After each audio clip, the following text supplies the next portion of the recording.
Joined here around this table by three perspectives. Colorado Secretary of State Wayne Williams, a Republican; Alton Dillard, who's a spokesperson for the Denver Clerk and Recorder; Deborah Johnson, who is a Democrat; and Corey Hutchins, who writes for the Columbia Journalism Review as well as the Colorado Independent, an unaffiliated.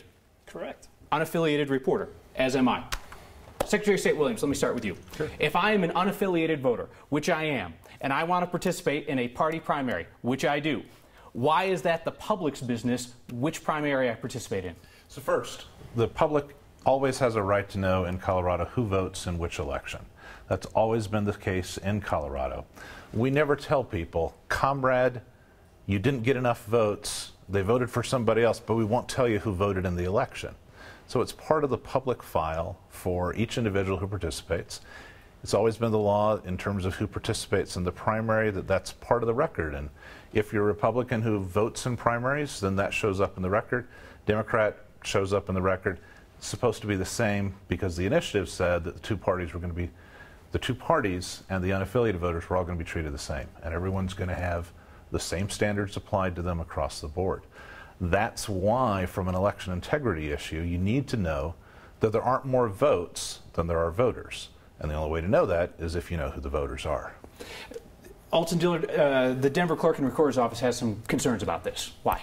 One of the main reasons we're concerned about it is just because unaffiliated are the largest voting bloc in the state of Colorado. So our concerns are a little more based on the cost and possible voter confusion about having to send two ballots to people. We've been interacting with voters, of course, during our entire career, and you'd be surprised the way they get turned around on certain things. So one of the things that we're going to do going forward, regardless of how this shakes out in the bill, looks like it's on the fast track to passage, we're going to work a lot with the county clerks and work with the Secretary of State to be able to educate the voters, so by the time this gets to a finished product, we'll be able to keep our voters informed. And Corey, this is an issue that is of particular interest to people who cover politics and then people who troll people who cover politics on Twitter and via email. A lot of political reporters, though not all, are registered unaffiliated. We try not to be biased. We try to be even-handed. And now we're presented with this question. How are reporters handling it? I've spoke to several reporters at the Capitol today. Capitol Press Corps, I would say, is perhaps not evenly split, but there's a divide between some folks who are unaffiliated voters who say, I'm excited for the opportunity to participate in the primaries for the first time as an unaffiliated voter, but I won't do it because I don't want precisely what you brought up, what you raised to happen. I've seen this happen before. I was a reporter in South Carolina. You don't register by party there. A reporter who I knew got promoted from City Hall to the State House beat for the state newspaper. Early on in his career covering, his new career covering statewide politics, he wrote a story that a political operative did not appreciate, pulled his voter file and put it on Twitter, saying something to the effect of, this reporter is not disclosing who he voted for in this primary. Take what he writes essentially with a grain of salt was the message there. So I think people are reporters certainly fear that that's something, I believe that would happen here in Colorado, given the culture of social media today.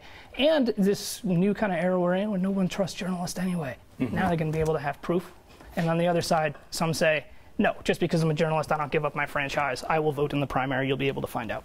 Well, it's important to note that just because you vote in a particular party's primary does not mean you affiliate with them. That's true under the initiative that's passed. It's also true under all the iterations of the legislation that's been there.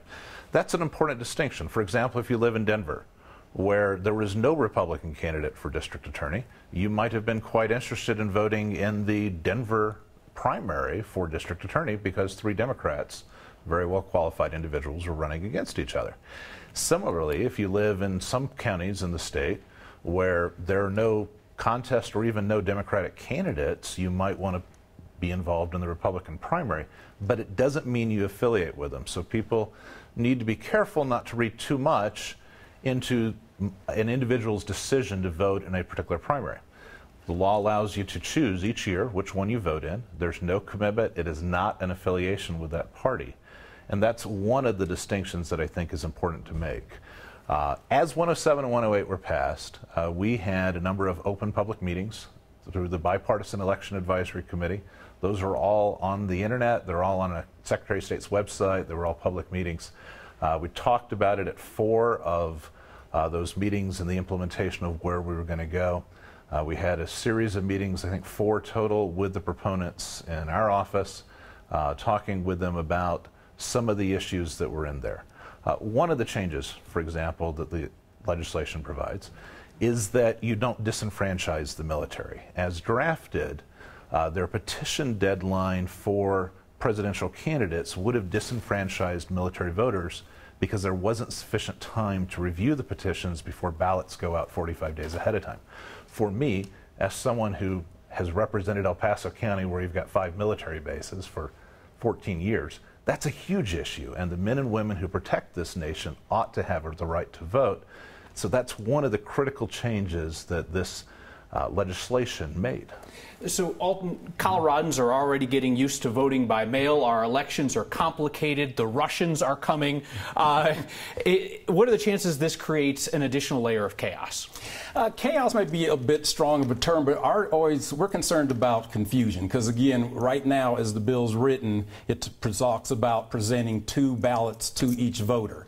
Now, keep in mind, again, I've been working around elections for a while, so using the mail ballot that you mentioned as an example, if someone does not provide identification, they're supposed to send us a copy of a valid form of ID.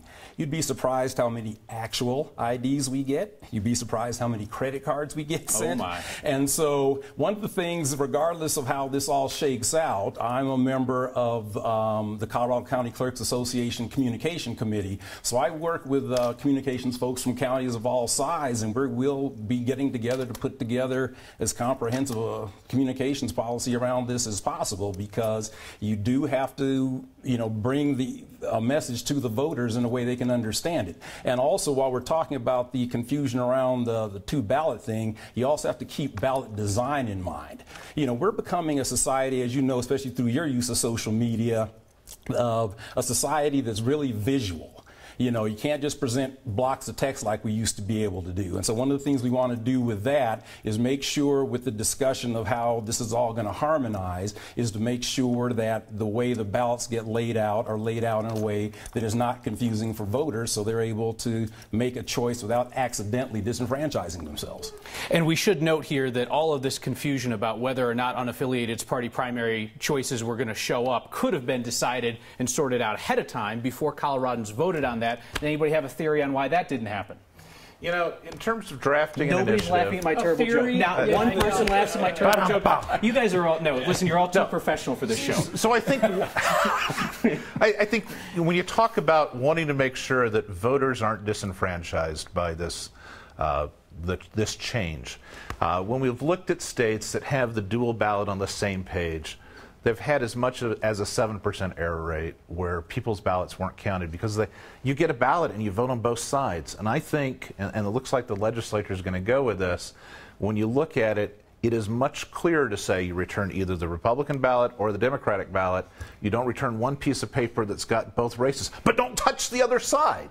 And so that's, I think, the challenge we have here is how to implement this in a way that results in the fewest votes being discounted, and that allows that participation to take place, and that's easy for someone to understand, because not everyone lives in the elections world like Alton and I do. Not everyone studies it as intently as the 2 of you do.